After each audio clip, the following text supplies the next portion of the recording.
अंधविश्वास वाले भूपेश के बयान पर पंडित प्रदीप मिश्रा का पलटवार, बोले जिनको सनातन धर्म नहीं सुहाता। अंतर्राष्ट्रीय कथावाचक पंडित प्रदीप मिश्रा की कथा छत्तीसगढ़ के धर्मपुरी में शुरू हुई।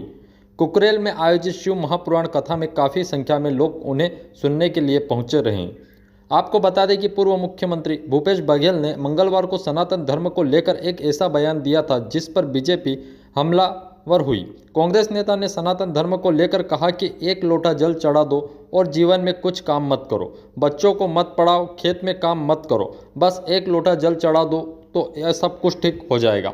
इस तरह की धारणा लोगों में बनी हुई है। इसी बीच कथावाचक पंडित प्रदीप मिश्रा का भी बयान सामने आया। उन्होंने एक लोटा जल अंधविश्वास वाले बयान पर पलटवार किया। पंडित प्रदीप मिश्रा ने कहा कि पहले एक लोटा जल चढ़ाकर तो देखिए, तब पता चलेगा कि विश्वास है या अंधविश्वास है।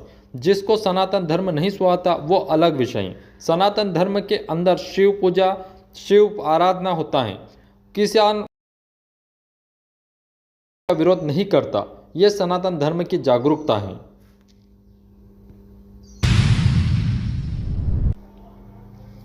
अगले साल जयपुर में उतरेंगे फिल्मी सितारे।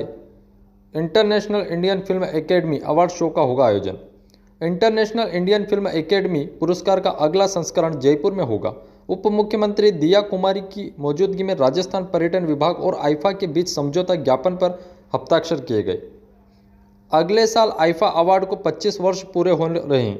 आईफा अवार्ड का समारोह 2025 में 7 से 9 मार्च तक आयोजित होगा। दिया कुमारी ने कहा कि आयोजन में राजस्थान पर्यटक को और बढ़ावा मिलेगा। उन्होंने कहा कि दूसरी बार आयोजन भारत में हो रहा है। अवार्ड शो का पहला आयोजन मुंबई में हुआ था। उप मुख्यमंत्री ने कहा, आयोजन से निश्चित ही राजस्थान के स्थलों, संस्कृति और इतिहास को वैश्विक स्तर पर बढ़ावा मिलेगा। उन्होंने इस महत्वपूर्ण अवसर बताया है जब फिल्म कलाकार और निर्देशक आएंगे और राजस्थान के स्थानों, ऐतिहासिक स्थलों को देखेंगे तो फिल्म की अधिक शूटिंग होगी और रोजगार का तथा निवेश का। अनिल विज के खिलाफ चुनाव में उतरी कांग्रेस प्रत्याशी पार्टी से निलंबित। हरियाणा विधानसभा चुनाव के बीच राजनेताओं के बीच सियासी तकरार देखने को मिल रहा है। इन सबके बीच विधानसभा में निर्दलीय उम्मीदवार के रूप में चुनाव लड़ रही चित्रा सरवारा को पार्टी विरोधी गतिविधियों के लिए कांग्रेस ने 6 साल के लिए पार्टी से निलंबित कर दिया। अंबाला कैंट से प्रबल दावेदार मानी जा रही चित्रा सरवारा कांग्रेस ने टिकट नहीं दिया। कांग्रेस ने इस सीट से परविंदर पाल परी को चुनाव मैदान में उतारा है, जिनका सामना 6 बार विधायक और बीजेपी के वरिष्ठ नेता अनिल विज से है। कांग्रेस ने कहा कि पार्टी उम्मीदवार के खिलाफ सरवारा का निर्दलीय के रूप में चुनाव लड़ना पार्टी की नीति और उल्लंघन किया है। लड्डू विवाद, मंदिर का हुआ शुद्धिकरण, देव स्थान पर प्रायश्चित के लिए अनुष्ठान। तिरुपति मंदिर के प्रसाद वाले लड्डू में जानवर की चर्बी और मछली के तेल की मिलावट का मामला बढ़ता ही जा रहा है, जहां अब इनको लेकर एक अहम कदम उठाना गया। चल रहे विवाद के बीच मंदिर के शुद्धिकरण का फैसला लिया गया। शुद्धिकरण के लिए मंदिर में अनुष्ठान किया गया। मंदिर का पंचगव्य से शुद्धिकरण हुआ। यह अनुष्ठान तिरुपति देवस्थान ने प्रायश्चित के लिए शुरू किया गया। अनुष्ठान का उद्देश्य गलती सुधारना और मंदिर की पवित्रता बनाए रखना है। अनुष्ठान के लिए महाशांति यज्ञ का आयोजन किया गया था। तिरुपति मंदिर में शुद्धिकरण अनुष्ठान पंचगव्य यानी 5 पवित्र वस्तुओं की पूरी जगह का शुद्धिकरण किया गया।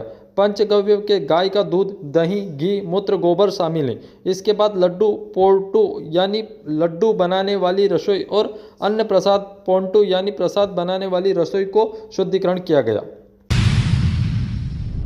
कांग्रेस प्रभारी सचिव का बीजेपी पर हमला। वन नेशनल वन इलेक्शन को लेकर कहा, मुद्दों से भटका रही भाजपा। छत्तीसगढ़ सह प्रभारी और सचिव जरिता लेथफलांग सुरजपुर जिले के दौरे पर पहुंची। इस दौरान उन्होंने वन नेशनल वन इलेक्शन पर भाजपा पर जमकर हमला बोला। उन्होंने कहा कि भाजपा के पास कोई मुद्दा नहीं है। छत्तीसगढ़ सह प्रभारी और सचिव जरिता लेथफलांग ने निशाना साधते हुए कहा कि भाजपा के पास कोई मुद्दा नहीं है, इसलिए वह नए तरीके से लोगों का ध्यान भटकाने के लिए वन नेशनल वन इलेक्शन की बात कर रही है, जो हरियाणा और जम्मू कश्मीर के साथ महाराष्ट्र और झारखंड का चुनाव नहीं करा पा रहे हैं। वो एक साथ पूरे देश में चुनाव की बात कर रहे हैं। भाजपा महाराष्ट्र और झारखंड के चुनाव का अनाउंसमेंट क्यों नहीं कर रही?